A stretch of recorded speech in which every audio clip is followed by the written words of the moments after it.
Ya. Bueno, vamos a hablar un poco sobre continuando un poco de lo que anteriormente ya se ha visto en la parte psicológica y en la parte de trabajo social. Yo voy a dar la parte de la implicancia de la psiquiatría forense en las denuncias falsas. Vamos a observar, este va a ser nuestro temario, vamos a ver el objetivo de nuestra charla del día de hoy. Vamos a observar también un caso, vamos a ver motivaciones de las denuncias falsas, la pericia psiquiátrica y posteriormente lo que son las conclusiones. Entonces, prosigo, por favor. El objetivo de la charla es compartir conocimientos e intercambiar opiniones respecto a las denuncias falsas y el trabajo de la psiquiatría forense en este campo. Como nosotros tenemos conocimiento, las denuncias falsas no es registrada, son denuncias que evidentemente no van a ser registradas, simplemente existe como una especie de falta de pruebas y queda ahí.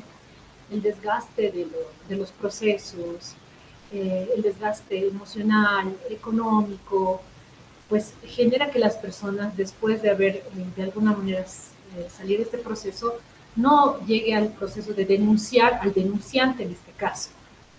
¿Sí? Y esto pues puede generar pues una desigualdad en los procesos. Este principalmente se ve en la ley 348, donde se observa que existe a la mera denuncia un proceso, la apertura de un proceso. Entonces, eso va a generar una desigualdad entre el denunciante y, pues, en este caso, la víctima de esta probable falsedad de denuncia. Pero pues esto lo vamos a ir más adelante desarrollando. Les voy a presentar un caso clínico. De hecho, quería presentarles dos, pero les voy a presentar uno y el otro les voy a comentar a grandes rasgos. Bueno, voy a comentar para aperturar toda la charla. Esto en el ámbito clínico, después vamos a ver en el ámbito forense, puesto que para ser psiquiatra, para ser médico psiquiatra, nosotros primero somos médicos, hacemos una especialidad y después hacemos un posgrado en la parte de psiquiatría forense. Pero nosotros vemos en el caso de los pacientes, este tipo de casos que ahora voy a presentar. Se trata de un paciente de 19 años de edad, masculino, de ocupación, empleado en una tienda de abarrotes. El motivo por el cual acude a la consulta es insomnio. Este paciente refiere un cuadro clínico de varios meses de evolución, caracterizado por insomnio, ansiedad generalizada, secundaria a la visita a su padre en la cárcel. Relata de manera, pues, tal cual nos ha indicado el sujeto, como pues lo realizamos cuando hablamos de las entrevistas realizadas a los pacientes en este caso, y en las pericias hablamos de los evaluados. En este caso, como estamos en una presentación de un pequeño caso clínico, voy a hablarle de paciente. Después voy a utilizar el término evaluado. Nos dice de manera pues textual: hace años, a mis 15 años, mi papá me ha pegado y me ha botado de la casa porque bebí con mis amigos. Y mi mamá me dijo: ya no vamos a aguantar a tu papá que nos bote, que nos maltrate. Tú di lo siguiente: di, mi papá me ha tocado, me ha intentado besar a la fuerza. Y todo el tiempo hace eso.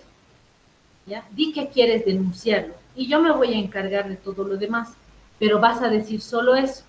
Además, recordate, él nos bota de la casa, ¿dónde vamos a vivir? Tu papá va a traer otra familia a la casa con ellos y va a vivir feliz. Sigue el relato, dice: yo he denunciado y me han metido a un cuarto solo. Todo lo que mi mamá me dijo he repetido unas 2 veces, debe ser. Y no pasaba nada, hasta que me he olvidado. Pensé que nada iba a pasar, pero hace un año, mientras me fui a vivir con mi chica, metieron a mi papá a la cárcel y me sentí mal. No sabía, recién me enteré, pero me animé hace meses a ir a visitarlo. Y eso no me deja dormir, no me deja vivir tranquilo. Mi papá está flaco, se ve mal y tengo harta pena. En este tiempo me dijo que me ha perdonado. Me preguntó por la casa y mi mamá lo había hecho cambiar de nombre. Y como vendida está mi casa. Ahora quiero decir que mi denuncia fue falsa. Entonces, yo les presento un caso real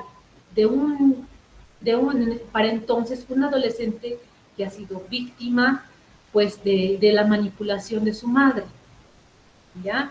Y con efectos de, pues, apropiarse de la casa, tal vez en un hecho de venganza quizá, ha hecho denunciar a su hijo adolescente de un probable, pues, abuso sexual, ¿no? Con toques impúdicos y todo lo que es.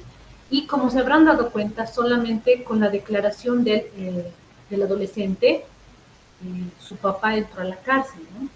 Y este muchacho, como no tiene una total responsabilidad sobre sus actos, se ha olvidado de lo que ha dicho, de lo que ha hecho, lo ha tomado como una cosa más, como si fuera cualquier cosa. Sin embargo, esto ha ido a proceso. Y la mamá, que es, pues, en ese caso, para entonces era la tutora de este menor, pues ha mantenido el proceso y ha llegado a la cárcel el papá de este muchacho. Y este muchacho, al enterarse de esta situación, ha comenzado a tener crisis de ansiedad y por eso es que ha acudido a nosotros. Nosotros clínicamente le hemos visto unas 2 par de veces y creo que se le ha elaborado un informe psicológico, pero después no supimos exactamente dónde ha quedado, ¿sí? ¿Dónde habrá quedado? Evidentemente, este tipo de casos no les vamos a dar, pues, el suficiente soporte farmacológico, porque evidentemente esto tiene una forma de solución y es haciendo las cosas que debe hacer, ¿no? En la parte legal, porque lo que no le deja dormir realmente es la culpa. Voy a proseguir, este es, pues, como mi introducción para hablar de este tipo de casos de denuncias falsas. Entonces, en consideraciones generales, tenemos un término común entre la parte jurídica y la parte psiquiátrica y la de la psicoterapia. Es un poco que asocia la parte clínica y la parte jurídica. ¿Qué es esta palabra? Sobreseimiento, que es un término utilizado en el ámbito jurídico y psicológico para describir el proceso de dejar de lado o suspender un proceso, investigación o tratamiento. Y esto es una palabra para mí muy importante que hace que la persona, después de haber sufrido una denuncia falsa, decida, pues, por el desgaste vivido, por todo lo que ha conllevado, decir, bueno, ya salió mi resolución de que, bueno, esta denuncia no tenía credibilidad, ya se ha demostrado que está falso, ya, listo, eso es todo. Sin embargo, queda la otra parte, queda la otra situación que no va a ser de ninguna manera considerada dentro de los ámbitos estadísticos y jurídicos y antecedentes para los casos. Por lo que la persona va a decir, bueno, esto se ha solucionado, no quiero saber más de esto, adiós. En España, el 0.015% de estos casos van a hacer la denuncia falsa, o sea que para ellos, definitivamente, hacer una denuncia falsa va a ser una consideración mínima. Se puede decir que todas las denuncias, en especial les estoy diciendo en la violencia de género, ¿no? Se dice que, pues, de las denuncias, este porcentaje tan mínimo va a ser falso, por lo que en consideraciones, pues, importantes, todo lo que dicen es verdad. O sea, un 99 punto tantos por ciento es cierto. Y tenemos este porcentaje que sabemos que no va a realizar una denuncia, no va a hacer un nuevo proceso, pues ahí, listo. Y pues no hay una consideración jurídica por esta situación. ¿Por qué? Porque es un porcentaje mínimo, es un porcentaje, pues, casi llegando a la nulidad, por lo que estas personas, pues, nunca van a tener probablemente un apoyo legal, un apoyo que vaya mucho más allá de lo que se ha vivido dentro de este proceso. Entonces, ¿cuáles van a ser algunas de las motivaciones para realizar denuncias falsas? La custodia de los hijos, por venganza, también puede haber intereses económicos, como en el caso que acabamos de observar, ¿no? De la mamá que quería apropiarse de la casa y, bueno, y también había una especie de venganza, como que existían dos motivos. hay una interpretación errónea de la ley, ¿ya? He escuchado de un caso de una muchacha que en el colegio le habían dicho de que nadie debe tocar sus partes íntimas. Y tras una especie de charla con la profesora le decía, mi papá me toca las partes íntimas, pero no le dijo el contexto, no le dijo nada. Se trataba de un papá y una niña que vivían solos por el abandono de la madre. Entonces él le bañaba, le cambiaba a la niña. Entonces se ha dado lugar a una mala interpretación y a una denuncia por parte de la profesora de la niña. Entonces, ahí, por ejemplo, tenemos una mala interpretación de la ley, ¿no? Pero y probar todo eso iba a conllevar nomás un proceso dependiendo de cuál sea el alcance de la denuncia. También puede hacerse por problemas mentales. Para mí esa es otra parte muy importante para tocar. Existen personas que en una situación mental pueden tener alucinaciones o ideas delirantes de algún tipo de delito. Por ejemplo, yo tengo ideas delirantes de que parece que el vecino me está acosando y un día ha entrado a mi casa y me ha tocado mis partes íntimas y yo lo he sentido. Pues, ¿cómo probarlo? Yo estoy diciendo que eso ha pasado. Y la 348 me dice denuncie y le vamos a hacer caso. Entonces, por ahí hay una idea delirante que está hipersexualizada. Yo digo, pues que el vecino me está acosando y pues me van a creer. Y ahí están los problemas mentales, que hay que probarlos. Pero mientras prueban eso, se va a vivir una situación horrible que es estar pues en litigio. No es para nada agradable. Todos sabemos que entrar en litigio es pues un proceso largo, es un proceso que va a generar conflicto en las familias, que va a generar también un desgaste emocional y económico, puesto que tras una denuncia hay que conseguirse un abogado, hay que pagar pues para las notificaciones y un montón de cosas que evidentemente no están escritas dentro de los procesos judiciales, pero que en la vida real los tenemos que vivir. No dice que nosotros tenemos que pagarle el taxi a la notificadora, pero hay que hacerlo porque no va a ir. No dice que hay que invitarle un almuerzo a la notificadora, no dice eso, no dice, y tiene que darle refrigerio y además viáticos a la señorita que notifique su caso, nada de eso. Entonces, pues, la vivencia de un proceso de litigio lleva también a tener problemas mentales. Ahora, dilucidando un poco de este tema, que es el que probablemente tenga un poquito más de pericia para hablar, existen estos dos términos que son completamente diferentes, pero incluyen al poder realizar algún tipo de denuncia falsa. El primero era esto de las ideas delirantes. Estas ideas delirantes van a ser ideas falsas, ¿ya? Ideas que el sujeto defiende, ¿ya?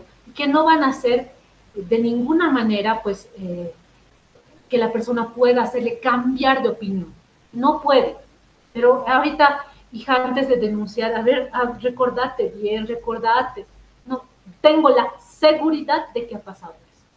Tengo la certeza de que ha pasado eso. Y si no me quieres defender, yo voy a ir a otras instancias. Y hay pacientes que han llegado a instancias de derechos humanos y otros movilizando pues varios artífices de la justicia a ese nivel porque parece real.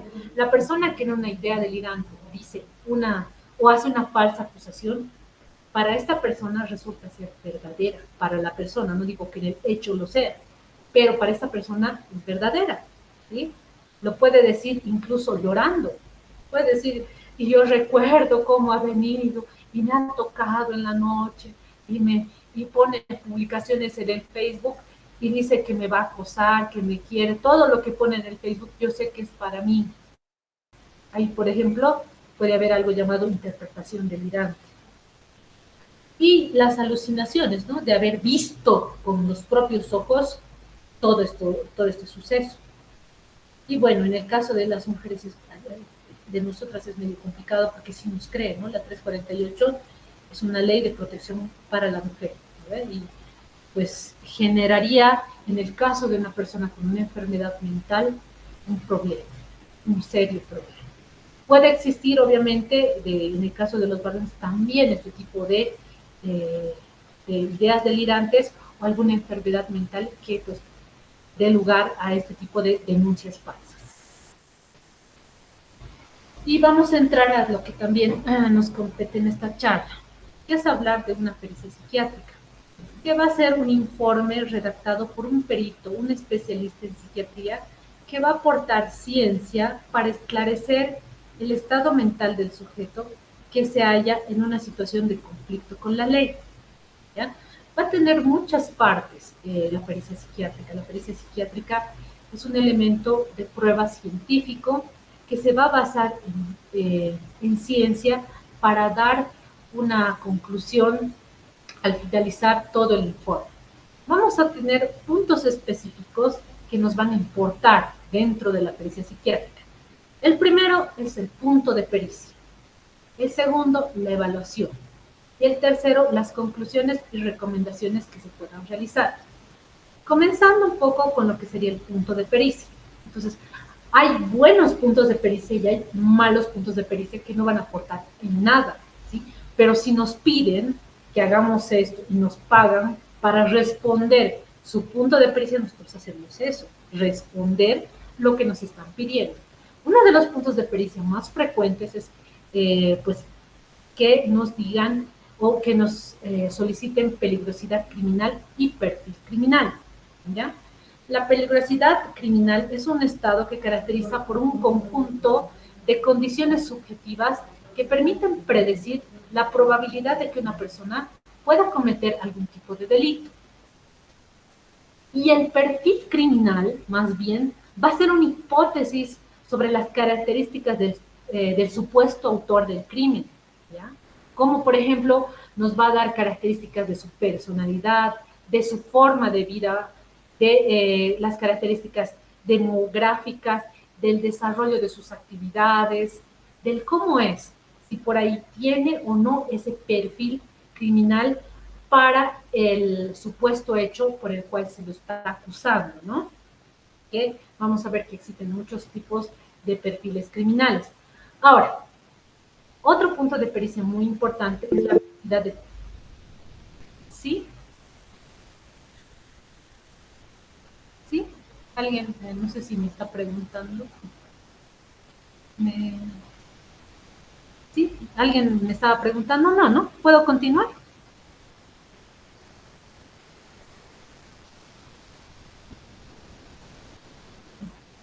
¿Puedo continuar? Hola, hola. Como no hay nadie que me diga que no, pues voy a continuar. Entonces, el otro punto de pericia importante es la veracidad de testimonio.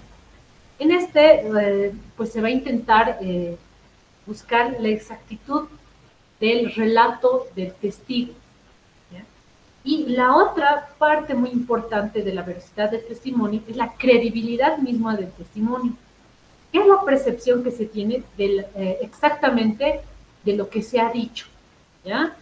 En esta vamos a evaluar múltiples áreas, pero una de las más importantes es poder evidenciar si el relato pues, presenta detalles, si el relato tiene coherencia, si este relato es un relato fluido, si este es un relato que tal vez podría ser sujeto a una especie de repetición, como en el caso de lo que había presentado, ¿no? Ese caso anterior, donde la mamá le indicaba cómo iba a decir y el niño repetía de una forma pues igualitaria lo que decía la mamá y pues ha dado lugar a una situación de conflicto. También tenemos un punto de pericia muy importante que es el riesgo social o delictivo. En el riesgo social va a ser dependiente de las condiciones del entorno que rodea al individuo. El riesgo delictivo más bien nos va a decir algún tipo de factor que puede provocar la criminalidad. Estos van a ser puntos de pericia, ya no para la víctima de la falsa denuncia, sino más bien para el denunciante.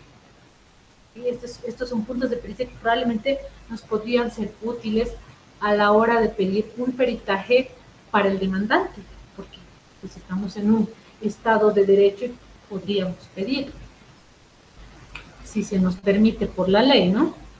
Tenemos primero el punto de la simulación y la sobresimulación. En el punto de la simulación o disimulación, nos va a reflejar el deseo deliberado de la persona en ocultar su estado mental real o sus capacidades. Y en la sobresimulación o exageración, vamos a observar que estos síntomas están pues sobredimensionados de lo que realmente deberían ser, ¿ya? Incluso pueden sumarse a otros que existen. Para nosotros, nuevamente, esto de la veracidad del testimonio, ¿no?, que hace rato había hablado, es importante saber la exactitud y la credibilidad del testimonio que da, en este caso, el demandante.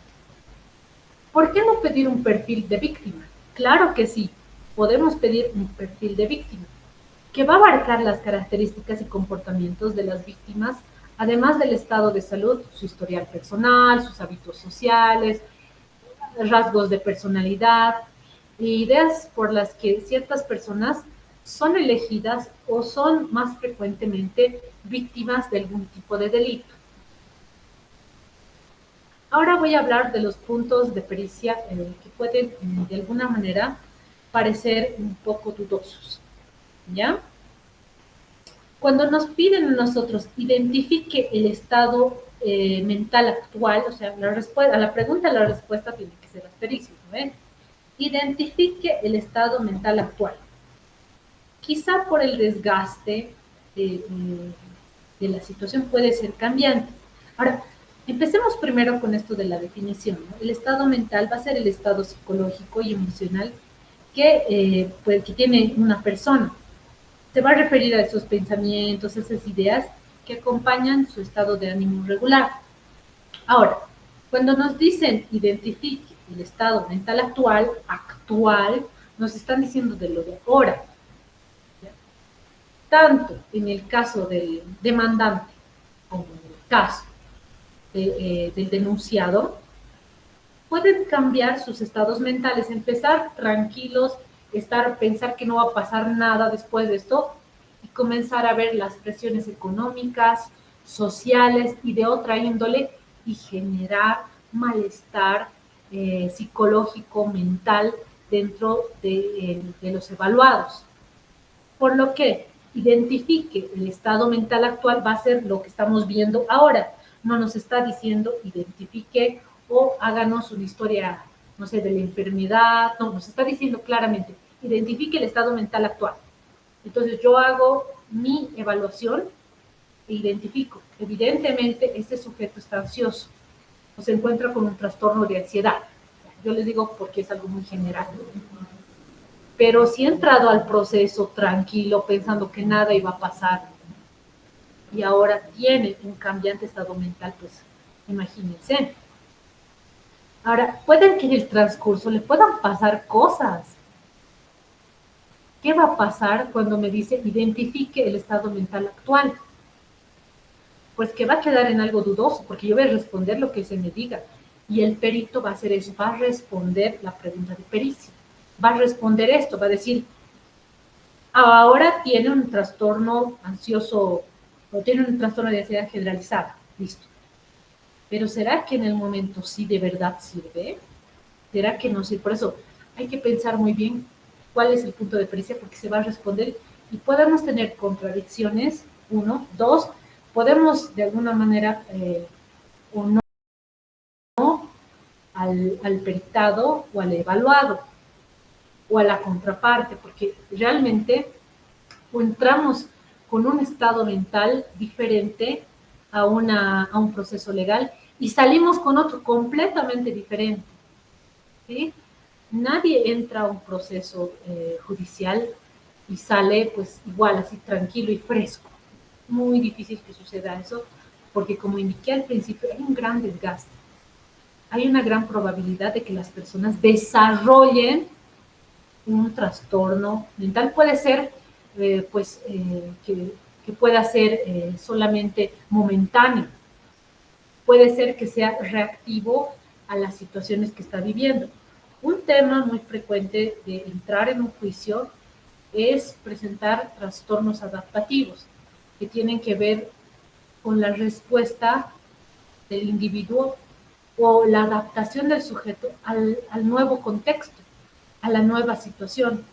Y podemos responder con síntomas ansiosos, síntomas depresivos, podemos responder en un peor momento hasta con pequeños episodios psicóticos. Podría pasar. Si es que el nivel de estrés es tan importante, pues sí. Imagínense que yo tengo que sostener la mentira, o sea, tengo que hacer lo posible para meter no sé a quién a la cárcel, para quedarme con sus bienes, yo qué sé. Pero es que yo pienso que esto sí me va a generar malestar. Y cuando me pidan eso, probablemente voy a mostrar, voy a decir, sí, está mal, re mal está. Y es importante dilucidar. Ahora, lo mismo en el sujeto, ¿no? ¿Qué tal si en este proceso de encontrarse dentro, dentro del juicio, dentro de las valoraciones, dentro de las necesidades de pagar los abogados y todo lo que conlleva el proceso, empieza a dar un trastorno de ansiedad que les diré que es muy frecuente? O sea, entran tranquilos y luego aparecen por algún psiquiatra porque necesitan apoyo, porque ya no pueden dormir, porque mañana es el juicio, porque tienen que enfrentarse, no sé, a su agresor o en este caso tienen que sostener una mentira. Y la parte en este caso que está perjudicada, que sería el denunciado por falsamente, va a sentirse también ansioso, va a decir, y si sale mal todo, y si esta vez ya termina y me dan un proceso o me dan una condena, ¿qué voy a hacer? ¿Dónde voy a ir? Mi familia, ¿qué va a decir después de haberme apoyado, después de haberme, no sé, dado recursos para este proceso y que me declaren culpable? Pues es muy preocupante, muy, muy preocupante. Por eso, este punto de pericia tiene que tener mucho cuidado la persona que lo solicita, porque dice, identifique el estado mental actual.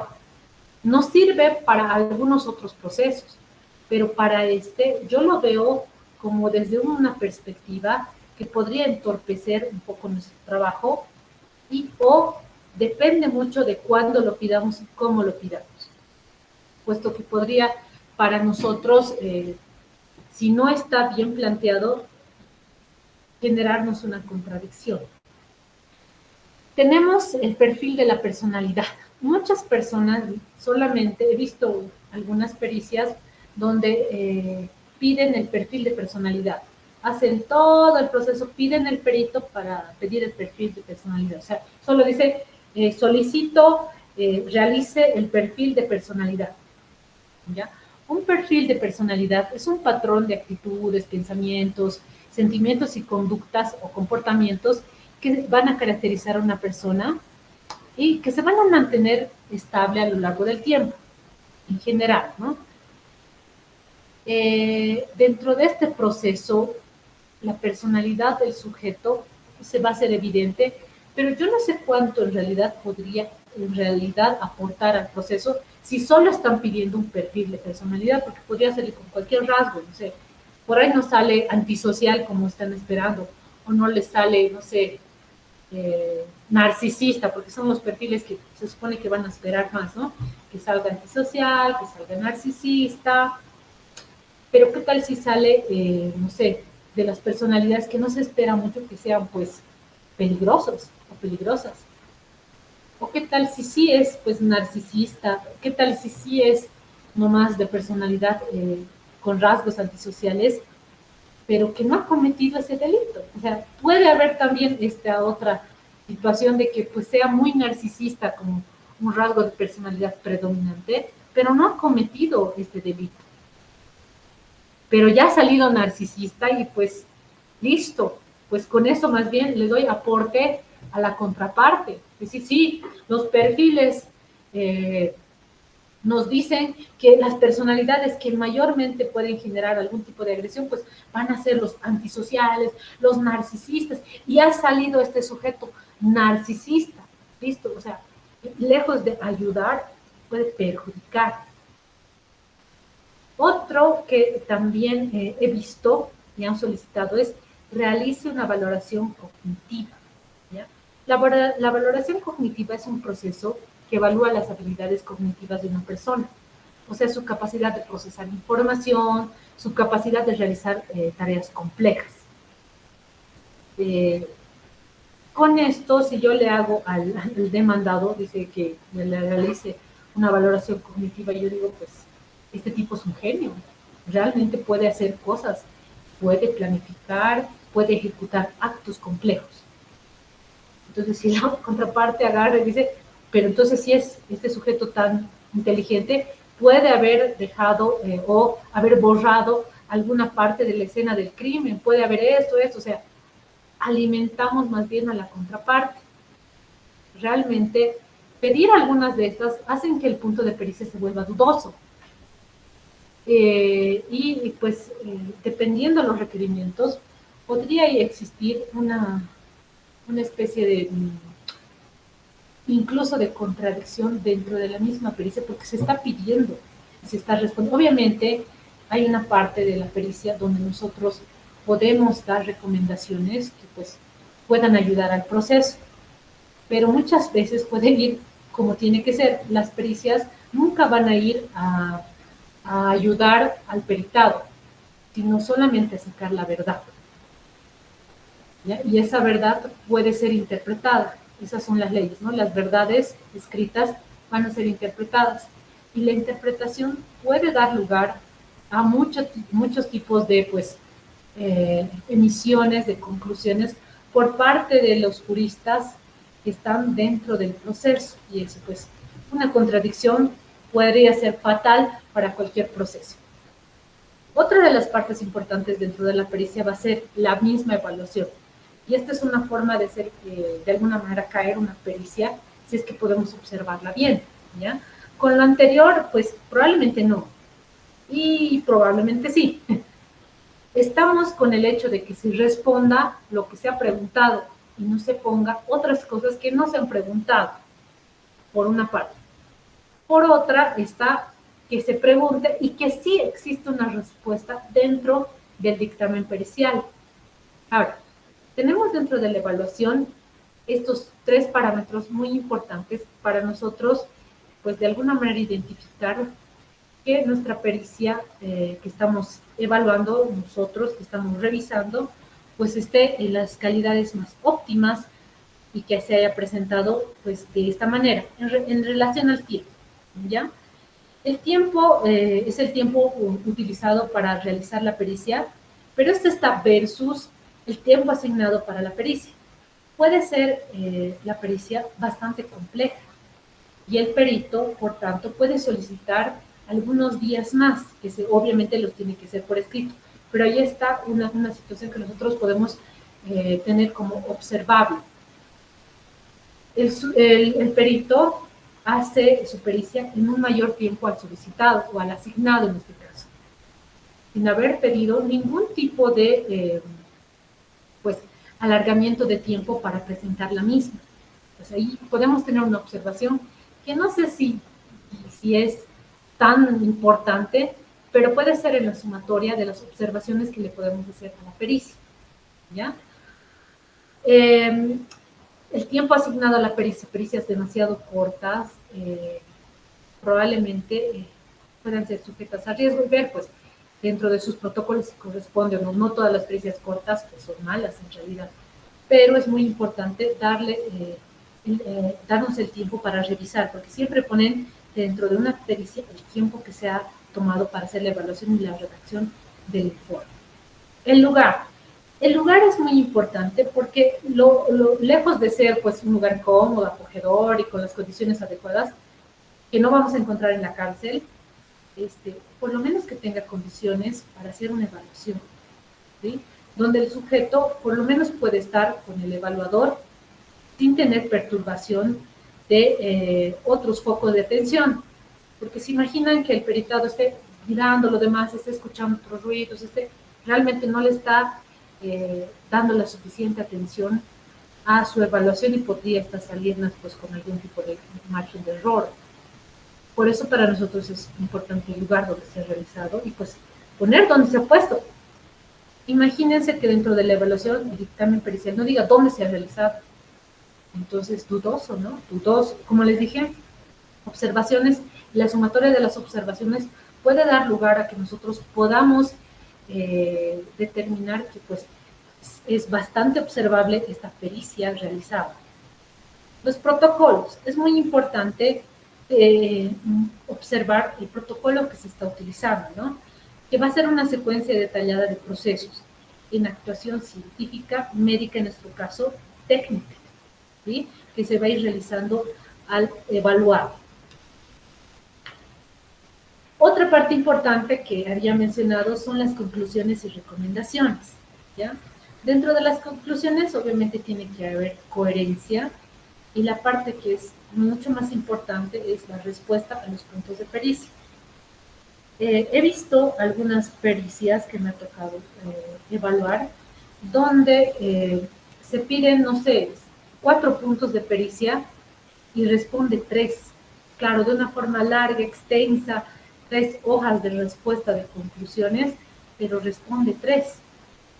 Se entrega y listo. Y pues tampoco se hace observaciones, ¿no? Y no he visto en todo ese proceso que ya después he tenido la oportunidad de tener que analizar, pues ningún tipo de respuesta ni del demandante, ni del demandado, ningún tipo de observaciones, nada. O sea, realmente no le han tirado bola de lo que ha pedido y de lo que se ha hecho. La coherencia también es muy importante. He visto que hay respuestas demasiado inconclusas. Evidentemente, no hay una respuesta completamente al 100% que uno diga sí, completamente al 100% que sí. Pero hay otras respuestas que he observado que, bueno, responde los 4 puntos de pericia, pero lo responde de una manera muy vaga. Responde, dice, esto podría ser, pero también podría ser esto, pero tengamos duda en esto y en esto y en esto y en esto, y sugiero esto, esto, esto, esto, esto. Y es que la respuesta no parece tan coherente a lo que estamos pidiendo, porque estoy pidiendo incluso que pueda explicarme, ¿no? Dentro de las recomendaciones son importantes debido a que vamos a brindarle un aporte del perito del caso. O sea, ¿qué es lo que nos va a dar? ¿Qué es lo que el perito además quiere sugerir? Por ejemplo, en el caso del caso anteriormente presentado, podríamos tal vez ver si hubiéramos llegado a proceso, sugerir pues una evaluación con un síndrome de alienación parental. Imagínense que termine y diga recomendaciones, se sugiere realizar, no sé, una valoración o realizar solamente realizar una valoración clínica al demandante. Listo, esa ha sido mi recomendación. Pero si se dan cuenta, ha sido insuficiente, muy insuficiente, puesto que si yo hubiera de alguna manera sugerido que se pueda hacer con un probable diagnóstico, porque yo estoy además encontrando cosas, es más rico este peritaje cuando la recomendación es bastante vaga, ¿no? O concluye, es cuanto informo para fines correspondientes. O no hay recomendaciones, simplemente ponen conclusiones y punto. Si se dan cuenta, voy a retroceder un poquito al caso. ¿Ya? Él decía que su mamá le había dicho que diga cosas, ¿no? Y él repetía las mismas cosas. Y esto es algo que se ve dentro de la triangulación de este tipo de síndromes de alienación parental. Ahora voy a volver a lo anterior. Previamente voy a hablar de un casito más. Ya. Entonces, después de haber vivido todo este proceso, puede en las personas generar cierto tipo de particularidades e incluso miedo a continuar procesos. Ahora les voy a contar de otro caso clínico que yo misma he evidenciado y que actualmente mantiene tratamiento, ¿ya?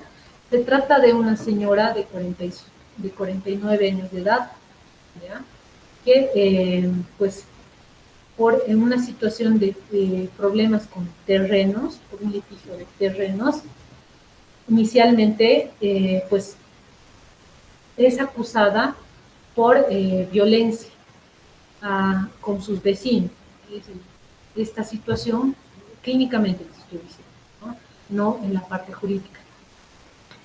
Esta señora, según lo que cuenta, estos sujetos son estos famosos loteadores que entran a su terreno, que es, creo que, una cantidad muy importante, no sé si son 700 u 800 metros, y empiezan a lotear su propio terreno.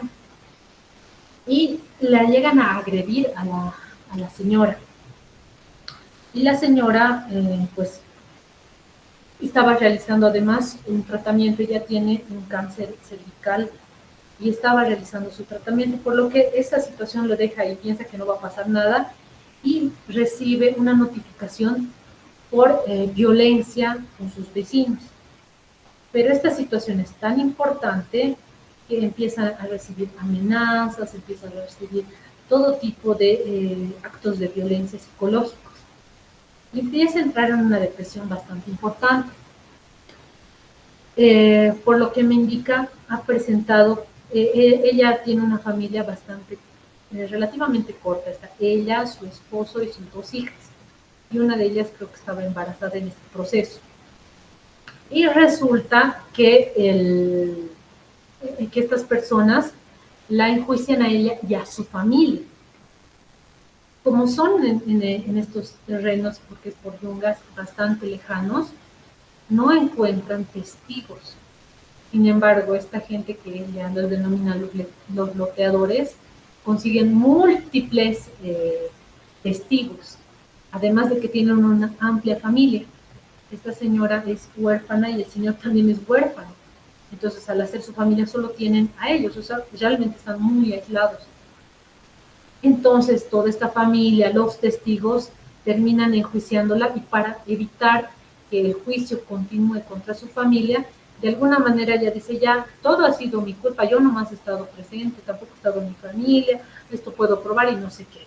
Donde se meten en problemas por tratar de defender a su familia y termina recibiendo pues esta detención domiciliaria. El juicio ya va, creo que, no sé si 1 año o 2 años, no estoy muy segura, pero empieza a caer en depresión, y dice, ya, sino que me metan a la cárcel, ya, ¿para qué voy a luchar? Yo sé que tengo la razón, pero no puedo luchar, no tengo familia y no tengo ya dinero para seguir este proceso. O sea, ya que me metan a la cárcel y la señora está detenida por alguna de estas localidades en Los Yungas, pero estaba en medio proceso para continuar su tratamiento de cáncer de cervix. Entonces ella tenía que salir. Y eso ha sido otra forma de proceso que le ha metido esta familia, o estos loteadores, como los denomina, y pues le han seguido un proceso importante por faltar a la ley. Se supone que algo así como que tenía que ir a firmar un libro. Yo no conozco mucho sobre estos procesos, solo sé que ella tenía que salir o tenía que firmar un libro, pero ella tenía que internarse para recibir su tratamiento de cáncer. Y además de eso, estaba recibiendo tratamiento porque estaba con estas situaciones, ha desarrollado una gastritis, está con un síndrome depresivo mayor. En 2 oportunidades ha intentado suicidarse, ha intentado colgarse y hace unos 3 meses ha entrado a internarse al hospital por intento de suicidio. Entonces, el proceso ha sido tan desgastante y sigue siendo desgastante para esta persona. Y es una acusación falsa, pero no tiene cómo defenderse. Lo que le han dicho estas personas les han dicho, si tú vas a los medios, puede ser que mañana pasado salgan los medios si tú vas a los medios, lejos de tener tu detención domiciliaria, vas a tener una detención en la cárcel de Obrajes. Y ese es ahorita el miedo de ellos. Y bueno, pues eso es un poquito que les puedo contar. En el anterior les he hablado de un poco de la denuncia falsa de este muchacho. Ahora les estoy contando de la parte denunciada, de esta sujeta que pues por situaciones de mala suerte y, bueno, y otros factores que han confluido en este proceso, no está en condiciones de defenderse, puesto que ella no tiene más familia, solo tiene ese terreno con el cual trabajaba. Eh, Según me ha contado en su última resolución, le están embargando su camión con el que, porque a ese terreno tan grande de los Yungas cosechaba frutas y traía y vivía de esto. Pero actualmente pues ya no lo está haciendo, ¿no? Porque se supone que además su situación clínica ha empeorado bastante. ¿Sí? Dígame. Hola. Hola. Hola. No sé si me escucha. Ah, ahí está. No, creo que no quería tirar. Bueno, yo les voy a pedir después de esto una opinión con respecto a los dos casos que por el momento los he evidenciado de forma clínica, pero también he hablado de la parte jurídica, ¿no? Ahora me voy a lo siguiente. Les he hecho un pequeño preámbulo para que podamos analizar un poco el siguiente punto, que es de las secuelas que va a dejar estar el demandado dentro del proceso. Y precisamente del caso que les he comentado, que como les dije, puede ser que les salga entre estos días dentro de las noticias, porque es muy grave su situación. Consecuencias. Vamos a hablar de las consecuencias de ser acusado, de ser demandado falsamente, ¿ya? Dentro de las consecuencias emocionales vamos a ver que se puede desarrollar estrés, ansiedad, depresión, pérdida de la confianza en sí mismo y en los demás, sentimientos de culpa, vergüenza, miedo a ser juzgado, criticado. Dentro de las consecuencias sociales va a haber un daño a la reputación del sujeto, ¿no? Va a haber pérdida de relación con los amigos, con los familiares. También puede haber la pérdida de la pareja, ¿sí? ¿Por qué no? Si hablábamos de una pareja que probablemente se estaba iniciando, se estaba dando una relación, pues le va a decir, primero arregla tus problemas legales y luego charlamos. Y esto podemos perder tal vez hasta una pareja. De hecho, en muchos juicios donde ha habido acusaciones falsas que yo también he visto y he tratado ya en la parte jurídica, pues las esposas han llegado a abandonar a sus esposos, bueno, porque yo he visto más casos de mujeres, ¿no? Y de hombres también que pues son abandonados por sus esposas, son abandonados por sus familias tras un juicio. De las consecuencias sociales también está el aislamiento social, ¿no? Se tiende a creer que la persona acusada siempre va a ser la mala de la historia. Por lo tanto, va a haber como una especie de frialdad, como que tú no te mereces que yo te cuide, que yo no sé, que te lleve a algún lugar, tú no te mereces ningún tipo de cuidado porque has hecho mal a la sociedad. Entonces, todos te vamos a ralear. Nadie va a venir a visitarte ni nada de esas cosas porque tú para qué haces estas cosas. Pues se dan cuenta que socialmente tendemos a aislar al acusado. Va a haber dificultades para encontrar trabajo y en las relaciones laborales. Claro que sí, porque imagínense que tú quieras contratar a una persona que esté en problemas y te diga, pues cada rato, bueno, por favor, deme permiso porque tengo un juicio pendiente. ¿Qué le vas a decir? Le vas a decir, termina de solucionar tus problemas y vuelves. La creación del estigma social, ¿no? Todos los acusados tienen el estigma social de ser los malos de los cuentos, porque ellos han cometido un error. porque por algo se les está acusando, porque si no fuera tan real, no estarían metidos en eso. Entonces, creamos un estigma social en la persona que queda con una secuela social, ¿no? Aquel es el que le han acusado, pues, de violación. Aquel es, pues, ese de allá, ese que ustedes están viendo, ese es, pues, el que le había intentado violar a su sobrina. A su sobrina, esa simpática que tiene, ¿no ve? A ella le había intentado hacer. Y ahora se cree todo un santo, todo eso. Dice que ha salido de juicio, que no ha pasado nada, pero todos sabemos, ahí está, incluso todos sabemos que así es pervertido ese hombre o alguna cosa así. Bueno, y ahí le creamos estigmas, le creamos también una especie de sobrenombres, ¿no? El, el, el, el violador, el, el pedófilo, el que le gusta, incluso llegamos a denominar de una forma tan, o cegar su vida social de una forma tan triste, esta persona por sí sola comienza a aislarse, dice, no me voy a presentar porque todo el mundo va a pensar que yo he hecho o he cometido este error, entonces mejor no me junto con nadie, mejor no hablo nada, mejor no hago nada. Además, ya sé que me llaman a mí el pedófilo de la oficina. ¿Mm? Obviamente las consecuencias legales, ¿no? Por acusaciones falsas, los procesos largos, costosos, eso es una cosa muy importante, les decía, ¿no? Un proceso largo conlleva el desgaste, conlleva a, una situación económica que a veces es insostenible. Pueden haber posibles condenas y multas. ¿Qué tal si el proceso no ha llegado a que no hay suficientes pruebas y se ha condenado al sujeto, como en el caso que les he mostrado anteriormente?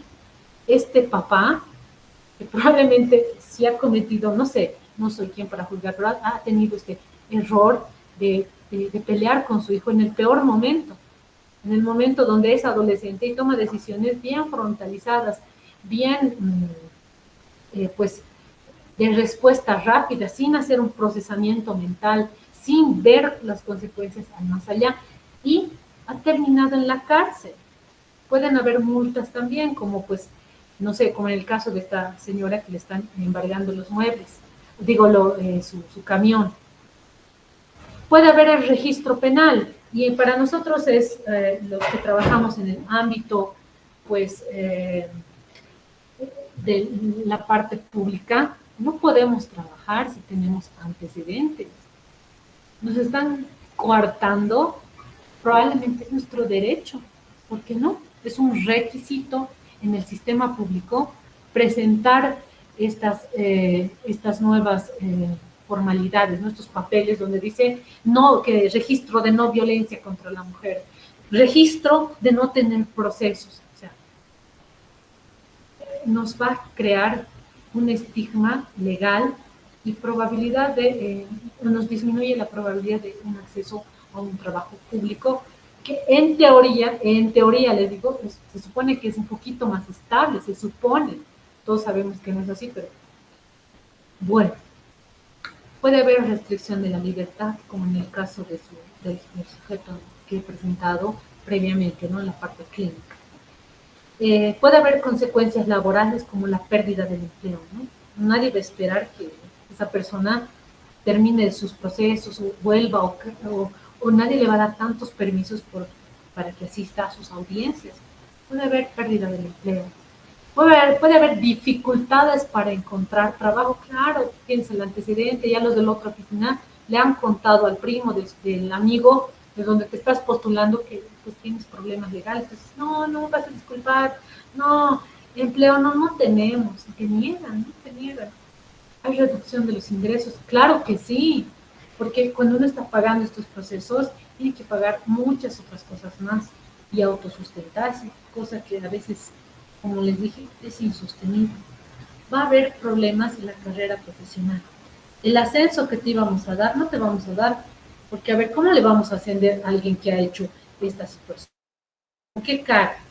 Eres buen trabajador, todo, deberías, pero estito te ha perjudicado, vas a disculpar, no te podemos ascender. arreglar tal vez de aquí a unos años, que nos olviden todos, podemos intentar hacer eso. Mientras tanto, no. Va a haber daño en la reputación laboral también. Claro, si ya te han acusado, si ya te han dicho, ¿será que este es el profesional idóneo? No creo, no. Probablemente no. Otro nos buscaremos, ¿no? ¿Cómo pues él? Además, he escuchado que este es el que abusa a niños, pues, entonces no voy a ver, por ahí vengo con mi hijito y me lo hace algo. ¿Se dan cuenta? A ese nivel podemos llegar. Consecuencias financieras, obviamente, ¿ya? Los costos legales que pues, incrementan, las multas, indemnizaciones que se deben pagar, pérdida de los ingresos, ¿no? Porque si uno va a estar en un proceso, probablemente te van a llamar al juzgado y no vas a estar generando en el juzgado. Pues, ahí va a haber una pérdida económica. Va a haber problemas de crédito. Claro, con este antecedente que tienes, las empresas van a dudar en darte algún tipo de crédito, ¿no? No te van a soltar el dinero con esa facilidad, dependiendo, ¿no? Al tipo de crédito que tú quieras acceder. El banco en esa parte, pues, que sí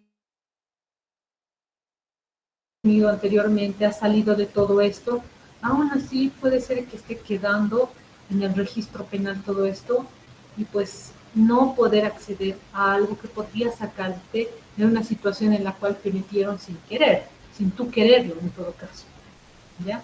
Hay un daño en la estabilidad financiera. Finalmente uno tiene un presupuesto para vivir pues durante el mes. Finalmente, este presupuesto lo tenemos a veces de forma tan minuciosamente asignado que no nos da. Hola, sí, dígame, Ana, dígame, la escucho.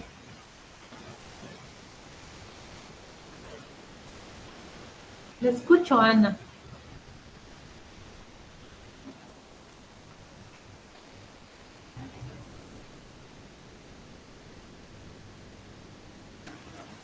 A ver, la voy a escuchar.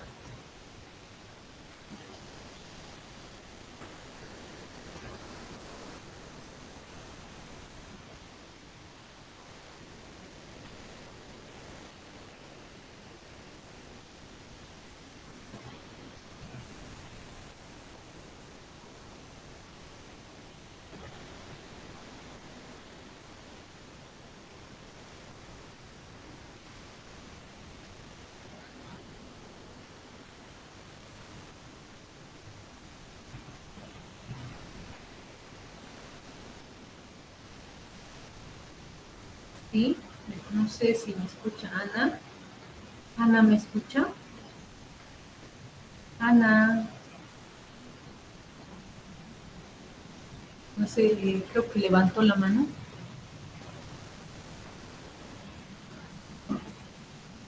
Doctora, buenas noches. Buenas noches. Sí, lo escucho, dígame. Ya, doctora, buenas noches. En realidad, bueno, soy el doctor José Luis Montalvo Ah, ya. y con gran satisfacción poder escucharla, siendo de que las anteriores clases me he perdido y recién estoy enlazándome a las clases, con la inquietud de poderle formular una pregunta, si bien no en relación a las denuncias falsas, pero sí en cuanto es a las valoraciones psiquiátricas que se pueda hacer a una persona mayor a los 65 años, viendo de que el artículo 232 en su numeral 4 del Código de Procedimiento Penal establece cuando se trate de personas mayores de 65 años, no procede la detención preventiva. Ya, ahora, ¿por qué formulo esta pregunta, doctora? Eh, bueno, tengo un caso ya que estoy recién llevándolo, pero veo con gran preocupación siendo de que el agresor ya cumplió los 65 años y la esposa de igual manera, pero el señor reincidentemente le anda pegando y la señora tiene 4 procesos ya, uno que está en Cochabamba, otro que está en la ciudad de La Paz y 2 que están en el Alto, ya. Y este último, en la ciudad del Alto, se ha desarrollado una audiencia en la cual le han dado detención domiciliaria, precisamente por el estado de, bueno, de los 65 años. Y el señor agresor hace gala de esto y es totalmente reincidente. Ahora, la pregunta es la siguiente, doctora. Eh, yo creo que este caballero debería ser valorado psiquiátricamente para poder determinar dentro del proceso su inestabilidad, ¿no? Porque si bien usted dentro de los puntos de pericia decía que la peligrosidad criminal y también el perfil de la víctima, ¿no? Que, bueno, no Correcto. me ha tocado todavía revisar toda la documentación porque pasó a juicio oral ya y es desde donde yo voy a entrar, digamos, ya en defensa de la víctima. Entonces, no quiero perder nuevamente, les repito, la oportunidad de preguntarle si es objeto de valoración psiquiátrica o psicológica este señor. Bueno, por lo que me he contextualizado del caso, le puedo decir lo siguiente. Existe en este sujeto un importante grado de peligrosidad, ¿no? Y sería excelente pedir un perfil, ¿no? Un perfil de este sujeto, porque definitivamente está en una calidad de riesgo esta persona que es víctima de violencia, ¿no? Para este sujeto, en todo caso, tal vez podemos pedir una internación, ¿no? Una internación para que sea evaluada la internación, para que vamos a dejar un poquito de la víctima, ¿no? Porque si le han dado detención domiciliaria y está viviendo justo con su esposa y su esposa la agrede y todo eso, no me parece la medida más, por lo menos más juiciosa, pero estamos en el país de las maravillas, pueden pasar miles de cosas. Pero sí podemos pedir que pues te haga la valoración en un centro. Podemos también, o sea, hay muchos centros, para más bien es viejito o mayorcito.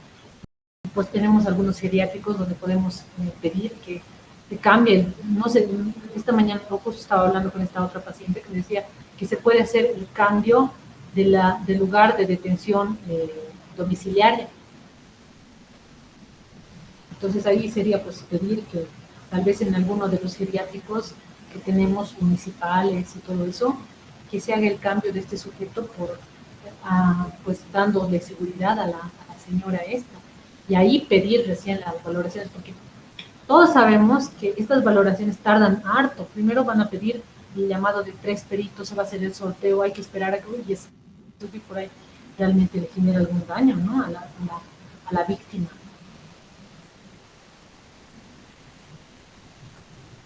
Así es, doctora. En realidad, ya la víctima ha sufrido ya en reiteradas oportunidades, ya y de las muy reiteradas oportunidades, ha atinado a presentar denuncias en 4 oportunidades, las cuales están en litigio ya, y por ejemplo, ya en Cochabamba ya se había llevado las audiencias y está con detención domiciliaria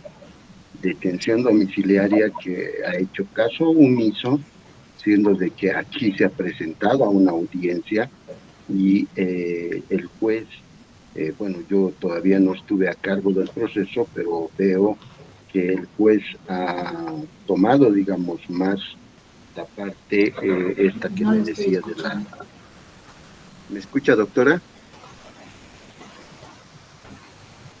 Ah, No, no lo escuché la última parte. Hola.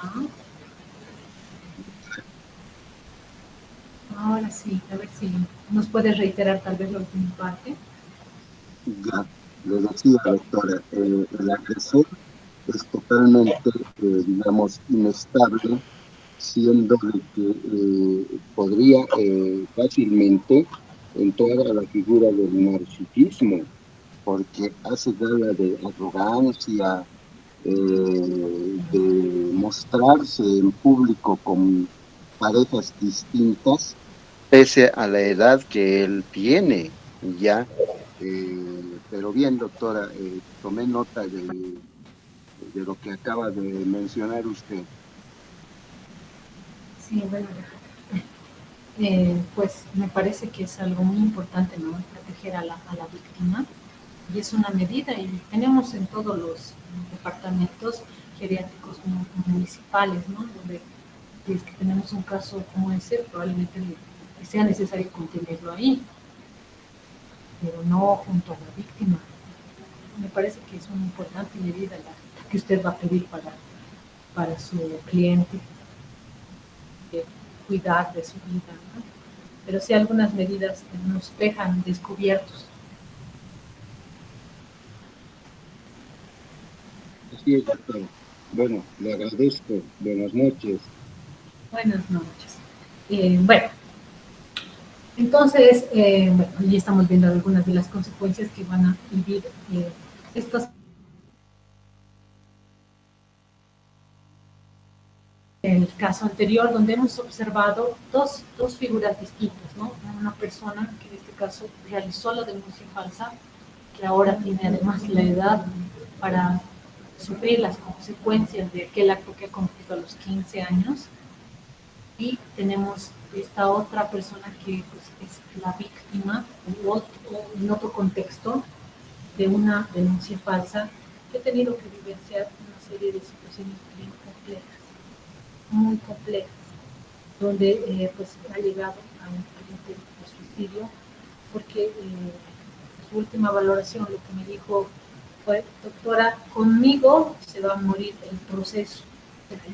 Estas palabras tan textuales, conmigo se va a morir el proceso. Entonces se dan cuenta el nivel de consecuencias fatales que puede tener realmente una ser víctima de una denuncia falsa. Y pues contextualizando estos dos casos y todo lo que hemos ido viendo hasta el momento, voy a continuar con lo que serían las conclusiones.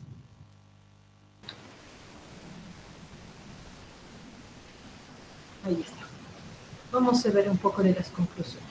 Primero, las denuncias falsas deben constituir elementos jurídicos que pueden tener secuelas desastrosas en las personas víctimas de denuncias falsas, que pueden quedar en la impunidad por los procesos jurídicos o judiciales largos y el desgaste emocional que conllevan. Otra conclusión importante es tener coherencia con el punto de pericia que se solicita, ¿ya? Para no, pues, crear mayor tipo de contradicciones, que es lo peor que podemos hacer dentro de un proceso, o más bien crear un perjuicio para nuestro defendido, en este caso vamos a irnos con el defendido, nos vamos a poner del lado del malo en este caso, porque es una denuncia falsa, que pueda perjudicarlo y que pueda más bien hacer que nuestra persona a la cual nosotros se supone que quisiéramos de alguna manera pues perjudique, porque nosotros vamos a responder lo que nos pidan. Nos piden que nosotros hagamos perfil de personalidad, le hacemos. Como les he dicho, asocian al narcisista y al antisocial con que es probablemente el que ha cometido claramente este agresor, claramente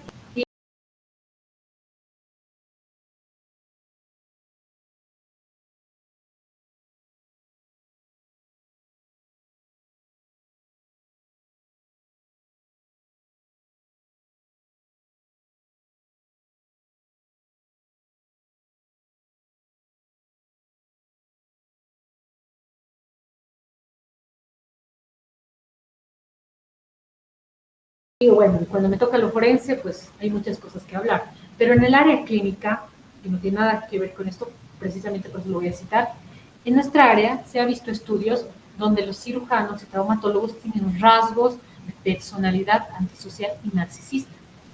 Y los médicos salimos nomás con rasgos narcisistas. Ahora, ¿nosotros somos criminales? No. Pero se dan cuenta que hay una asociación así como que dada en los libros, en el internet, uno busca narcisista y dice cosas re malas. Y no dice algunas cosas que en teoría son positivas. Yo les digo a mis estudiantes que yo les saco sus perfiles de personal, les digo, y ahora doctora, me ha salido antisocial. Ahora, ¿qué significa eso? Porque a mí no me interesa robar, alguna vez miento, así pues para salvarme, no es que quiera cometer delitos. Yo les digo, mire, ¿qué le puedo decir? Probablemente si usted va a hacer una especialidad, va a ser cirujano, traumatólogo, y le va a ir súper bien. Además, en este país, ¿quién va a ganar la guerra? Probablemente los buenitos, no creo.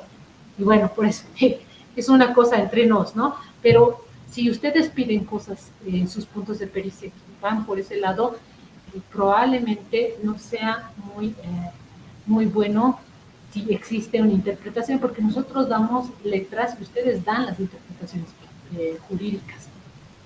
Y puede haber interpretaciones y interpretaciones, ¿no? Entonces, realmente para mí es muy importante saber contribuir bien con el punto de pericia, ¿ya? Y es por eso que existe una antesala para nosotros pedir los puntos de pericia. Es muy importante que para llevar a cabo esto de el apoyo en sujetos que pueden ser víctimas de denuncias falsas, buscar siempre el juicio de expertos, ¿no? La conclusión de expertos, pedir, es decir, hacer una valoración previa, decir, mire, ustedes, no sé, psiquiatra forense, ustedes trabajo social forense, ustedes psicóloga forense, necesito, le voy a pagar una asesoría para saber qué cosas podría preguntar, qué sería lo más óptimo, qué nos saldría más bien en contra y todo eso. Porque nosotros, por nosotros mismos, hacer el trabajo por mí, no podemos.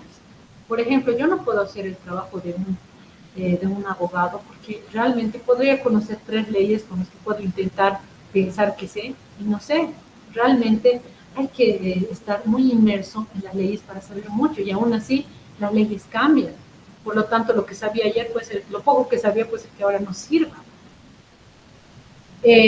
Por eso precisamente pedimos una opinión de expertos. Yo en conclusiones también les pediría que cuando tengan dudas sobre un proceso, sobre un punto de peritaje que ustedes quieran solicitar, pidan opinión de expertos, pidan dentro de su tiempo, antes, previamente, tal vez pedir qué puntos serían más óptimos o favorables, cuáles serían más bien desfavorables, para de alguna manera colaborar en sus procesos, ¿no? Porque como les dije, en estos puntos dudosos pueden ser, como les dije, dudosos para todos y la interpretación es para el que más lo necesite. Bueno, eso en las conclusiones. Ahora pues quiero pasar a un poco de más preguntas, quisiera que tal vez podamos dilucidar de los casos que les he presentado. Pues ahí estoy para ustedes, estoy en la parte de preguntas.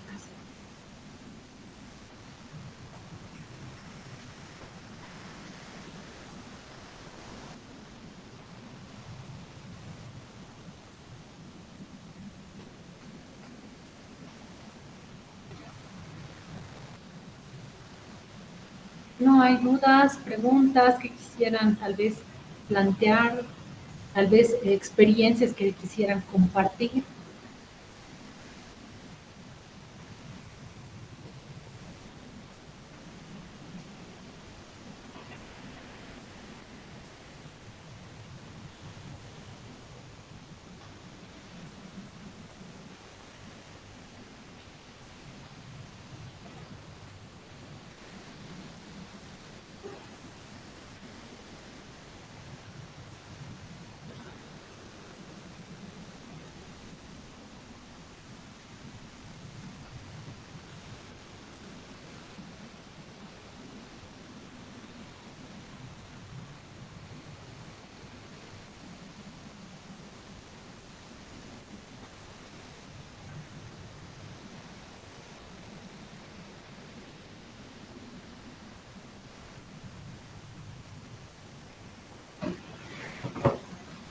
no existe, no sé si ha quedado todo muy dudoso o más bien claro.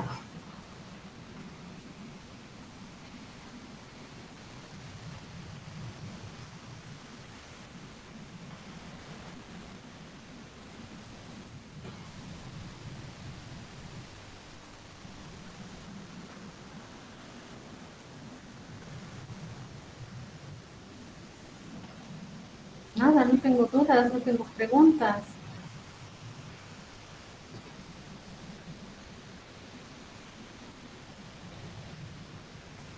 Tal vez un poco de opiniones respecto a los casos. ¿Qué les parece? Yo tengo por ahí mis dudas. No sé si está algún abogado, alguien que quizá haya atravesado este tipo de situaciones, ¿no? Niño de 15 años denunciando, olvidándose que ha hecho una denuncia, tomándolo como juego, y el papá arrestado. ¿Cómo va eso? Doctora, buenas noches. Buenas noches, dígame, y lo escucho. ¿Cómo está? Muy buenas noches, doctora. Un gusto y un placer saludarlo desde Riberalta, Beni. Oh, un gusto, un gustazo. Gracias, sí. Bueno, quería comentar lo siguiente. Últimamente existe muchas denuncias, sobre todo en razón de género, en razón de violencia doméstica, familiar y doméstica. Y muchas de esas denuncias son a raíz, digamos, algunos de incumplimiento de asistencia familiar, otros por problemas o pugnas por guarda del menor. Entonces, y otros básicamente por conflictos de familia, ¿no? Que se generan este tipo de denuncias, pero en el fondo, los jueces de alguna forma toman o valoran en razón a la ley de protección a las víctimas, el testimonio de la víctima. Y muchas veces la víctima no siempre es la mujer, ¿no? Sino que más bien en el transcurso de la investigación se determina que la agresora más bien es la mujer y el hombre es la víctima, y muchos de esos no se puede pues demostrar esta figura. Entonces, como que hay un vacío en la norma y no permite con claridad identificar los elementos jurídicos para determinar, digamos, este tipo de actos dentro de un proceso. Entonces, ahí necesariamente requiere el apoyo de la pericia, la valoración psicológica, la valoración social, y que además exista otros mecanismos que prueben el hecho. Entonces, muchas veces se basan simplemente a la denuncia o al testimonio de la víctima, y no se indaga con profundidad cuáles son los raíces del problema, y que probablemente no sea simplemente eso, sino que tenga otros elementos o incluso detrás de aquello. Entonces, esto le comento en razón de que tengo causas de esta naturaleza, y, y después, en los municipios pequeños no hay personal, profesionales que puedan hacer este tipo de cosas. Entonces, se deja en algunos aspectos en un estado de indefensión, ¿no? De la víctima, y esto pues genera susceptibilidades, y bueno, se recurre, como otros recurren en los recursos, impugnación de sentencia y todo aquello. Al final no queda nada, ¿no? No queda en nada absolutamente la denuncia. Eso quería compartir, estimado doctor. Bueno, eso es algo que habíamos hablado, ¿no? Nuestro país no tiene tantos beneficios por denunciar a un hombre por violencia de género, pero hay países como Argentina y España que reciben beneficios, por ejemplo, vivienda, un sueldo, la denuncia de los hijos, o sea, de denuncio que es violento, ¡pam!, me dan los hijos, me dan casa, me dan un pequeño sueldo para que sobreviva este tiempo que he sufrido, y uno pues denuncia por eso, ¿no? O sea, imagínense si no tenemos tantos beneficios aquí y hay denuncias falsas, imagínense si hubiera pues un mayor apoyo del Estado, en casos de, o sea, de verdadera violencia, realmente creo que sería muchísimo peor, ¿no? Si ahí en España, que pues probablemente tienen más probabilidad de tener acceso a un pues subestimada porcentualmente de denuncias falsas, ¿no? Que hemos dicho que llega solamente tal vez uno a un acuerdo, a un desestimamiento, a una falta de pruebas, pero como que uno dice, ¿no? Bueno, entonces dentro del proceso ya no me van a juzgar por nada, no me van a meter a la cárcel, ya, entonces ahí nomás lo dejaré ya.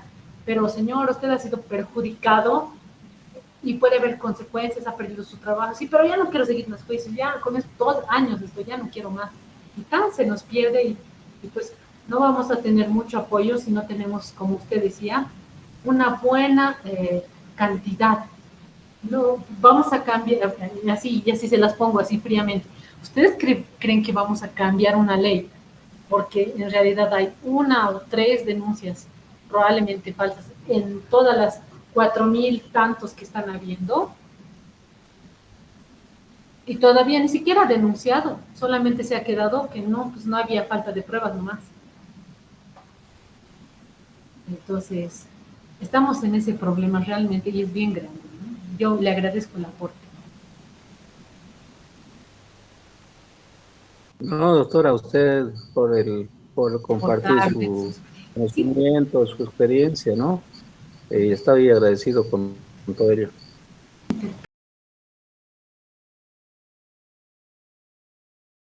cambio de experiencias, porque les he mostrado un poco del clínica, ¿no? Un poco de lo que nosotros observamos.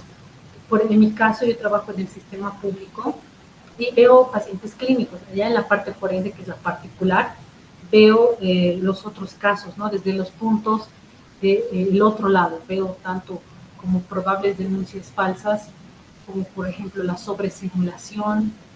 He visto pacientes que en sí eran pues ansiosos desde hace años y hacen pues una acusación falsa. Como por ejemplo víctimas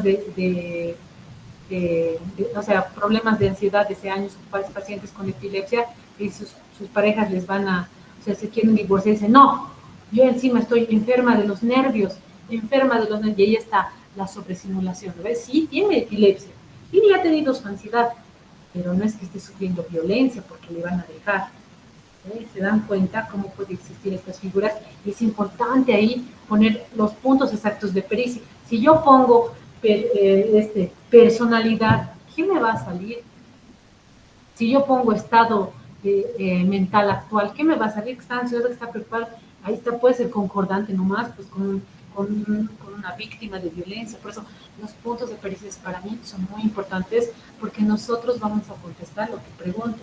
Preguntemos bien para tener una buena respuesta.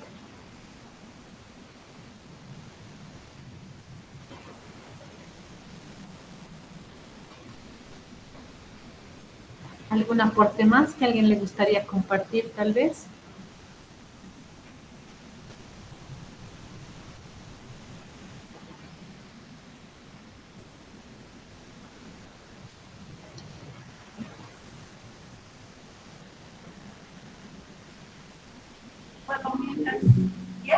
Hola.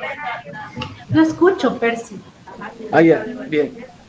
Bien, bueno, les comento que yo estoy haciendo una investigación acá en Santa Cruz. Yo soy psicólogo forense y estudiante de Derecho, ya estoy por egresar de Derecho, ¿no? Y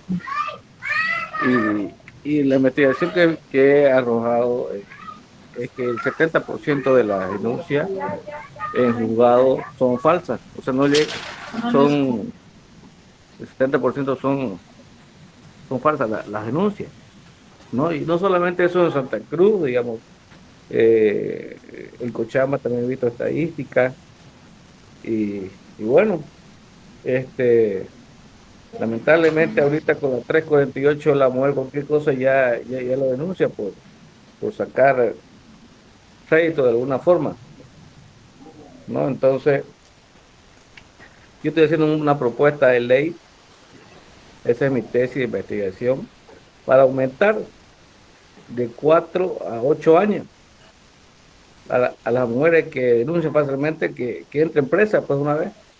Esa es mi propuesta, porque ahorita la ley está de 6 a 3 años. Si es que está ya preso, ya aumenta un poco más. Entonces, tal vez haciendo esa propuesta de ley, si el Senado lo aprueba, ¿no? Porque es una propuesta, yo pienso que bajaría, pues, ¿no? Bajaría las denuncias falsas, porque hay hombres que están presos, hay hombres,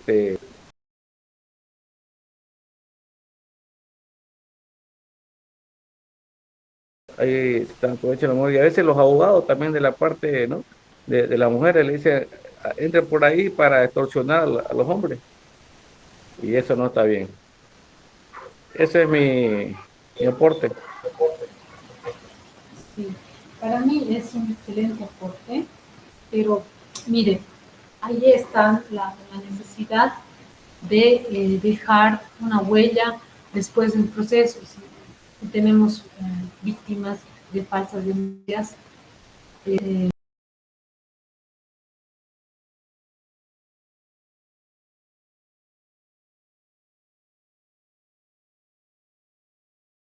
de estas falsas denuncias, ¿no? Tendríamos que, para fundamentar y darle mayor peso a la propuesta. Porque como les decía, termina el proceso y dice, bueno, como no ha habido suficientes pruebas, esto se termina aquí. Y como les dije, uno se cansa de eso y dice, ahora, ¿me voy a meter en juicio? ¿Voy a hacer en serio después de estar 2 años haciendo esto?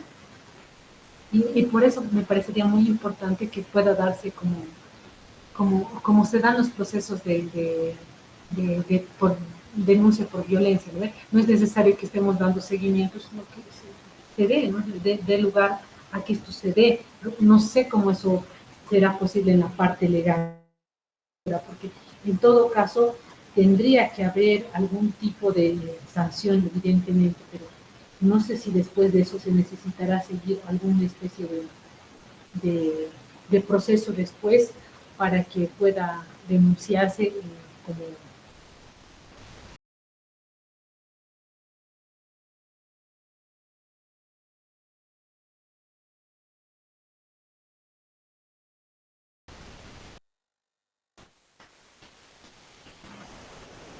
Sí, sí, lo escuchamos, Julio. Gracias, licenciada. Buenas noches.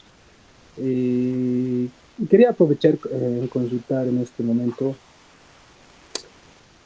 ¿Para qué, o digo, cuál es la diferencia entre la pericia en psicología forense y la pericia en psiquiatría forense? O sea, ¿en qué se diferencian los dos, Licen? Pues, en realidad es una diferencia dada por el tipo de pericia o de resolución que vamos a dar. Nosotros damos una opinión médica, de salud mental médica. Nosotros hacemos un aporte más clínico, hacemos un aporte científico relacionado con la medicina, principalmente, ¿ya? Un ejemplo es que nosotros podemos decir, miren, y es algo que un psicólogo forense no podría hacer. Aquí están presentando la prueba, se ha revisado la prueba de la receta tantos. Sin embargo, para que esta receta pueda evidenciar